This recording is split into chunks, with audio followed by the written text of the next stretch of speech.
you have ChatGPT now. You literally have the world's knowledge in your fingertips. The hardest part is always starting. The reality is we're going to learn by doing, not by thinking. Hello, everyone. Welcome back to Lumpia Bytes. And we're also welcoming ourselves back after a mix of planned and unplanned breaks. But we got some exciting news today. So, over the next few episodes, we'll be focusing on the practical leadership in the age of AI. Why? Because AI is not just about new tools, it's now changing how we work. And AI is putting real pressure on leaders doing the frontline work. They're asked to absorb relentless changes, drive constant upskilling, manage AI ethical risk, and meet higher expectations as a manager, as a project lead, as a leader. And all of these are on top of keeping your team steady in these uncertain times, plus your own job uncertainty because of AI. So if you're someone managing a project, leading a team, or running your own venture, stay tuned. We hope you'll get some practical leadership bites in one of these episodes. And the timing of this couldn't be better because Ruchi just came back from an eye-opening trip to Silicon Valley. So today, we'll dive into one of the most iconic stories from that trip and the birthplace of Silicon Valley and the powerful leadership lessons we can take from it. So, Mooch, welcome back. How are you? Hi, G. I'm doing good. Welcome back too. It's been a while since we've recorded. I'm back home now. Just came from Silicon Valley, as you had mentioned, and I'm excited to share everything that I learned there here. So how's Silicon Valley? What do you think? How's West Coast?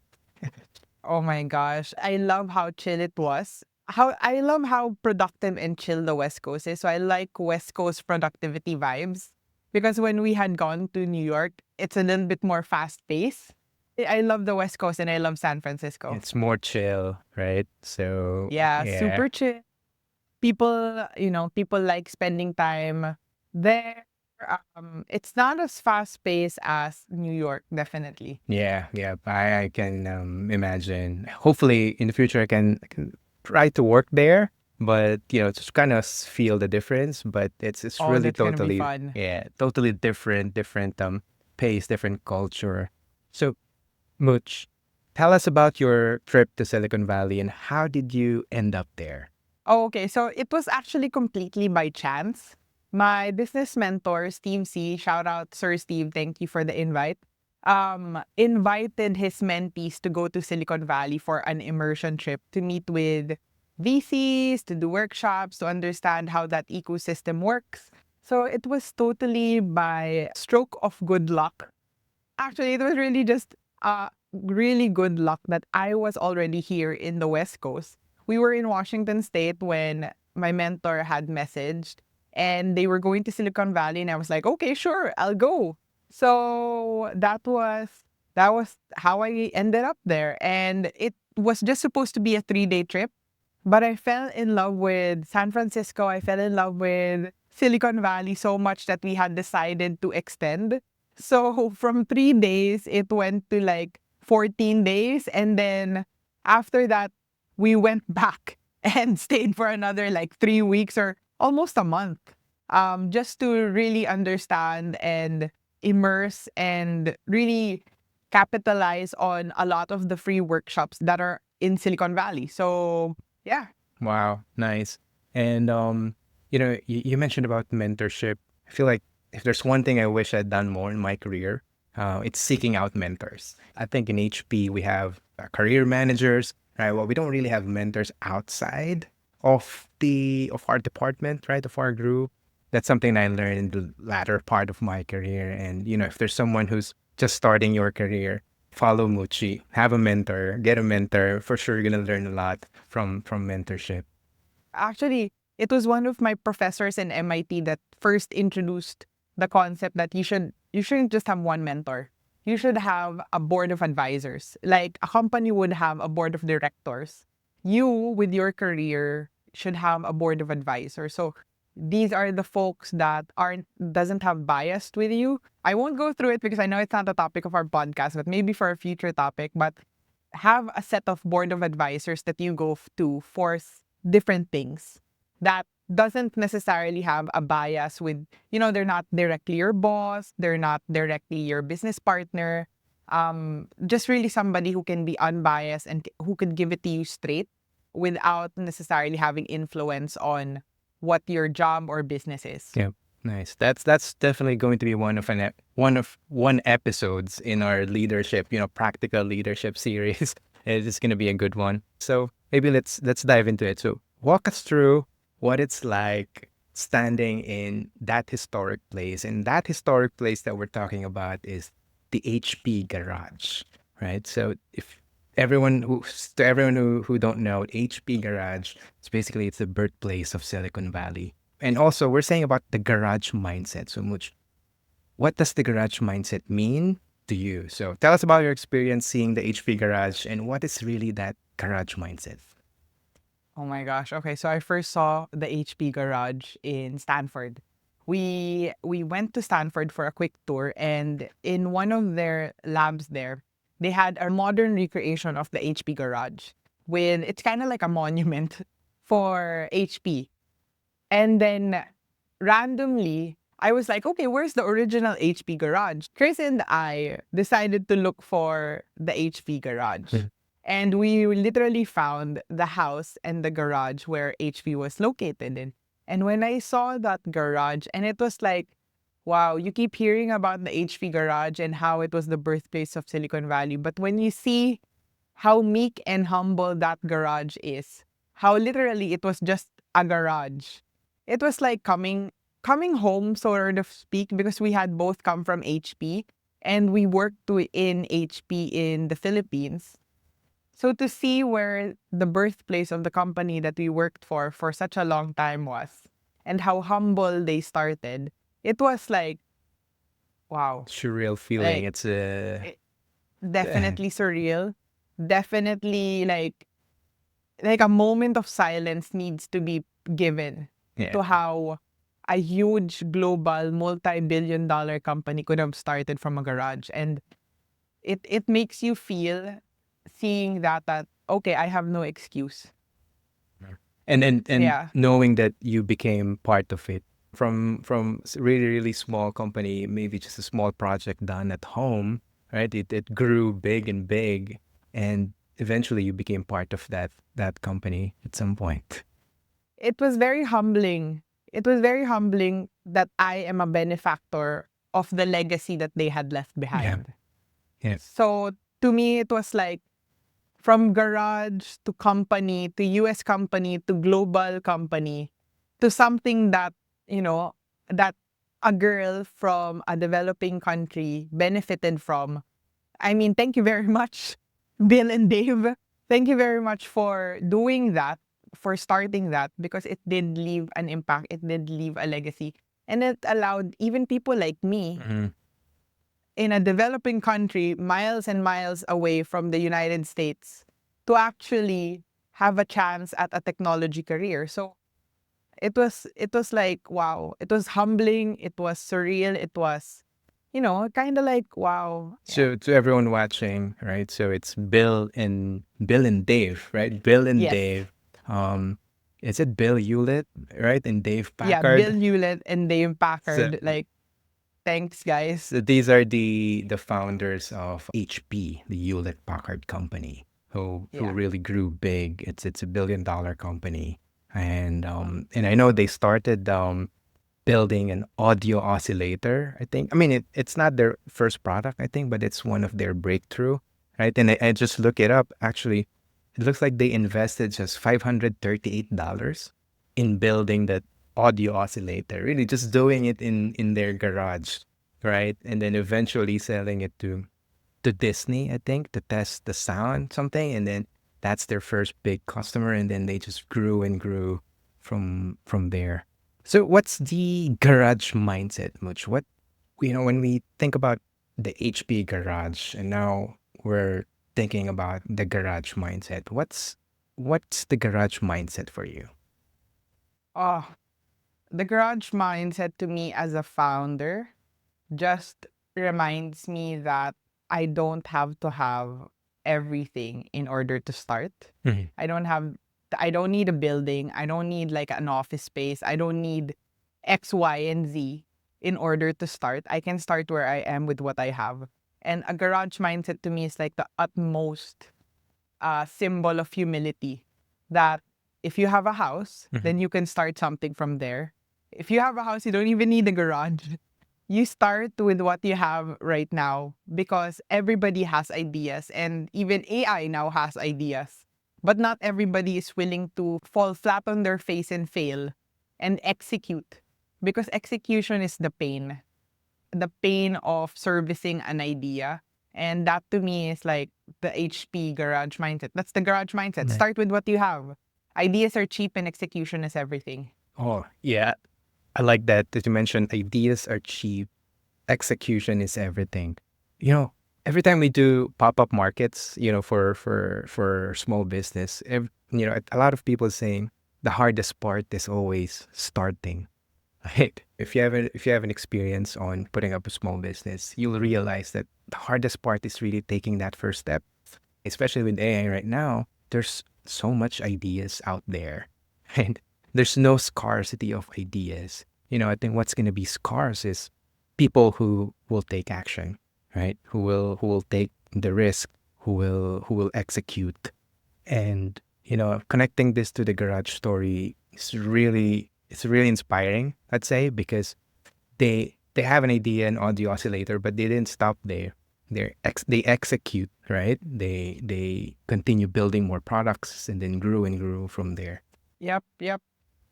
And one thing I wanted to say is I look it up as well, the audio oscillator. So I was really interested in what Bill and Dave did. So it's not actually a new idea. So the idea of audio oscillator is already existing that time. So, but what they did was they build a more practical, simplified, and reliable design, right? So it's more apparent. They democratize that audio oscillator practical application to everyone. From before na parang more of idea, yes, prototype, but there's really no practical application. But they're able to democratize it. They test the sound in Disney. But I guess my point is, your idea doesn't have to be a completely new idea, right? Especially with AI, you can have an existing idea and you just try to improve from there, try to understand what's the problem that you're going to solve with that new idea. So basically just improving, existing ideas based on existing problems. So really inspiring. Yeah, actually, there's really a key difference between innovation and invention, right?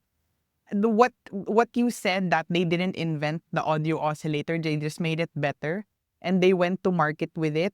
That concept can be said with the rest of Silicon Valley. Because for the rest of Silicon Valley, yes, there's probably 1% of them that are really inventing, but for the most of it, it's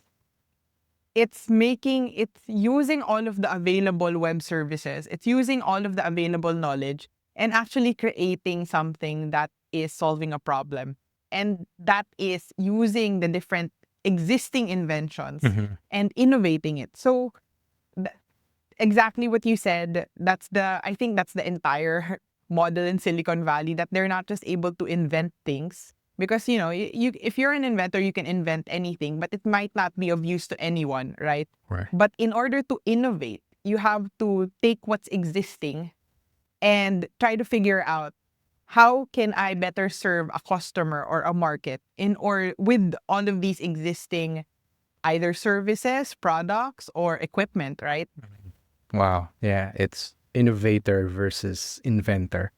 See, when you say inventor, parang we go back to the way back. You have scientists who haven't really invented stuff. But now, you don't need to invent a lot of stuff because marami na tayong alam. Parang ganun. Like, you have to innovate and solve real problems. That's a good one. Yep. So, Mooch, HP is just one story, right? But for sure, there's other companies out there that has this garage mindset, that ideas means nothing without execution. Were there any companies that stood out to you in Silicon Valley when you were there? We also had a tour in a talk in Airbnb.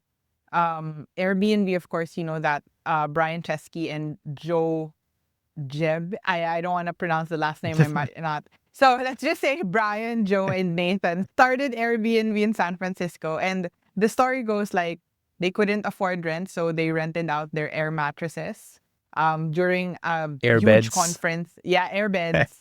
Huh. So they rented out air beds in their apartment in order to afford rent, and they called it air bed and breakfast.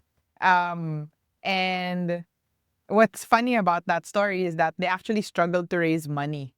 And in order to fund their idea, during the elections, they sold cereal boxes with Obama O's and Captain McCain. And that pretty much allowed them to fund growing Airbnb during the time. And what's funny is that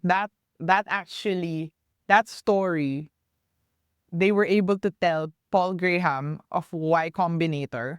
And that was what triggered Paul Graham to invest in them. Because legend says that Paul Graham kind of thought that if these guys are willing to sell cereal boxes to fund their freaking idea, then they're going to do anything to make sure that it's successful. And yeah, Airbnb is definitely one of those garage mindset innovation, but they just didn't start in a garage. They started with air mattresses. Yeah, but it's the concept of the execution, the scrappy execution there. So you have an idea, yes, you started it, but it's the consistency, follow through, and then the execution, right? Actually, when you mentioned this, I did research and doon ko lang nalaman na it's air. That's why it's air, because they're renting their air beds. Yeah, that's why it Yeah. turned into an air bed and breakfast. I think what I admire most about Airbnb as a story and even as a company, it's their commitment to service more than features. So I think if you are a very technical person or you're an inventor or if you have that inventiveness in you, it's so tempting to build stuff that people don't need. And for Airbnb, I think it was very clear even at the start and even until now when Brian Chesky, does his talks and everything, and even his team says that about him, that there's really this obsession with customer centricity. There's really this obsession with serving their customer base. And that is the difference between innovating for service and stewardship versus innovating just to be able to say that you're inventing something. Yeah, totally agree. Yeah. Again, it's going back to inventor and versus the innovator mindset and, the execution mindset as well. Actually, I was thinking, I feel like the Lumpia Bytes podcast is actually a garage story as well. It's because we're starting really small, recording this at home virtually. We don't have our own editor. We don't have fancy studio. We didn't wait for us to have those high-end tech equipments, right? And podcasting is definitely not a new idea. It's everywhere. But we just wanted something that will not chase the AI hype, right? But it's more focused on the education and the reality checks. And Muchi has been teaching a lot of leaders, right? So where she gets firsthand feedback from people doing the real work and people who lead. So that's why we wanted this channel to be, a community of people who shares practical leadership insights, right? Practical meaning you really apply it at work. And yeah, so I feel like this podcast is a garage. It came from a garage mindset where just start, right? You have an idea. Okay, ideas are cheap. The ideas are nothing. So what's the output, right? And this is the outcome of that idea. For sure. For sure. I remember that we've had this idea for almost a year already. And we were not really a year. It was like a couple of months, half a year maybe. We were talking about it. We were planning. And I think early this year, we just decided, let's do it. Let's just get it done. And it was really in the act of doing and executing that we progressed. And I think we improved. Hopefully, hi listeners, that you guys think that we've improved so far, but it was in the act of us doing this podcast that we kind of decided, okay, this is how we do this. This is how we tell the story. This is how we can help people reach outcomes and ROIs with AI. And by giving them a pragmatic, realistic view, that is kind of a rebellion from the mainstream media too, because the mainstream media is a bit exaggerated. The headlines are definitely clickbaity. And what we wanted was something that was pragmatic and real that would help not just employees but entrepreneurs in navigating this world with AI. So that was our vision. We were so scrappy when we started. We didn't know how to podcast and we didn't know how to structure a narrative. We didn't know a lot of things when we started. But, how many months in, we've definitely learned a lot just by doing. Yep. Yep. It's really the taking action, right? So you might have a ton of ideas, but the most important is what you've created, what you've built out of those ideas. Cool. Definitely.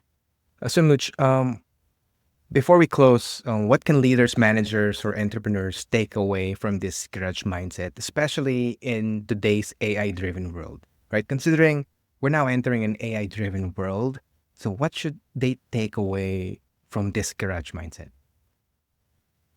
Start where you are with what you already have. You have ChatGPT now. You literally have the world's knowledge in your fingertips. So don't wait for the perfect conditions, that just get it started. The reality is we're going to learn by doing, not by thinking or not by waiting for the perfect moment. The perfect moment will never come. It sounds so generic. It sounds like something that ChatGPT would give to you, but it's true. You have to start where you are. And I guess the most secret sauce that I would tell people right now, if you're using ChatGPT, use it to elevate the work. Don't use it to be mediocre at work. When you're able to use ChatGPT, make sure that your next output is 10x better than what you would have done without it. So use it because we're entering a hyper-competitive era for both employees and entrepreneurs. So I would say that start where you are. Make sure you're 10xing everything that you're doing and not just using AI to be mediocre with whatever, with your business or with your job. Yeah. That's like a key takeaway there. Yeah, that's a good one. And I think for me, in this AI-driven world, you're not gonna run out of ideas, right? Intelligence ideas is everywhere, but you could run out of opportunities to make things happen because your health, for example, you'll be lucky if you still have a good health to execute on maybe your startup business or maybe on your new venture, right? If you have that good health, you have an opportunity to do it. But that's not, you never know, right? I mean, it's not going to last forever. There's no certainty on that one. Ideas, there's certainty. You can always research, you can always find out. But opportunities like having a good health, having time, right? People, sometimes you have money, but you don't have time, right? And also having money, having funding. So there's so many things to consider. But I think overall, if you have the opportunity, do it now.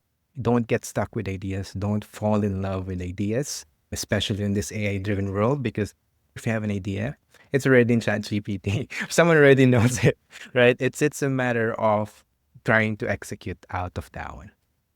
Cool. Yep, definitely. All right. So if you guys are feeling stuck with ideas, I hope this conversation motivates you to take action. And if you've been there before, share your advice in the comments. These are our words, these are opinions based on our experience, but you might have something that someone just needed to hear. So make sure that you write it in the comments below. All right? Cool. Anything else, Butch? That's it for me. All right. So we'll see you guys in the next episode. Hope you enjoyed this one. Thank you. Bye. Thanks, Butch. Bye, guys.